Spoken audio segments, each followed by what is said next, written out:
As a warning, this video may contain some spoilers to last week's episode of ABC's Once Upon a Time, True North. For those of you who follow Once Upon a Time as often as I do, then you've probably already seen it last week's episode.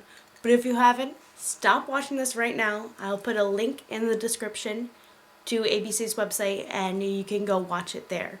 And I'll wait. Waiting.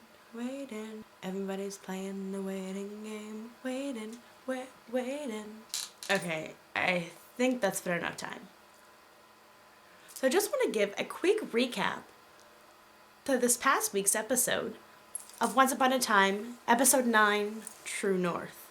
This episode opens with Henry thinking he's just made 2 new friends, but instead they just use him and get him into trouble.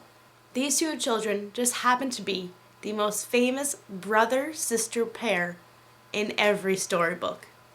Give you a hint. Rhymes with Schmansel and Schmeddle. That's right! It's Hansel and Gretel!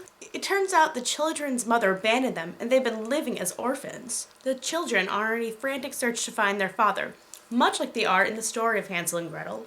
And it's up to Emma Swan to help them find their father. In the flashbacks, the evil queen finds the children wandering in her forest. She promises to take them to their father if they retrieve one of her personal belongings from the evil witch's gingerbread house. The children succeed with their quest, almost getting burnt alive and eaten for dinner. Unfortunately, the evil queen does not hold up her end of the bargain. This makes the children mad. I would be too. With the whole disagreement, the evil queen magically transports the children to modern-day Storybrooke. This episode deals with one of the most popular Grimm brother fairy tales. Over the years, I've gathered one of the themes from Hansel and Gretel, coming of age. We all love the classic coming of age story, but this one is more obscure. The children left behind a path of crumbs in order to find their way back to their father. And as they're going on this journey, the trail disappears. This, to me, is a giant metaphor for leaving your past behind you and entering adulthood. And then, of course, facing your fears and succeeding. Some people may have issues with me doing recaps of both Grimm and Once Upon a Time because I know there are some conspiracies as to which show is the better one. Honestly, if you're big into fairy tales like I am, I can't compare because they're both grand on different aspects. I can't compare the two.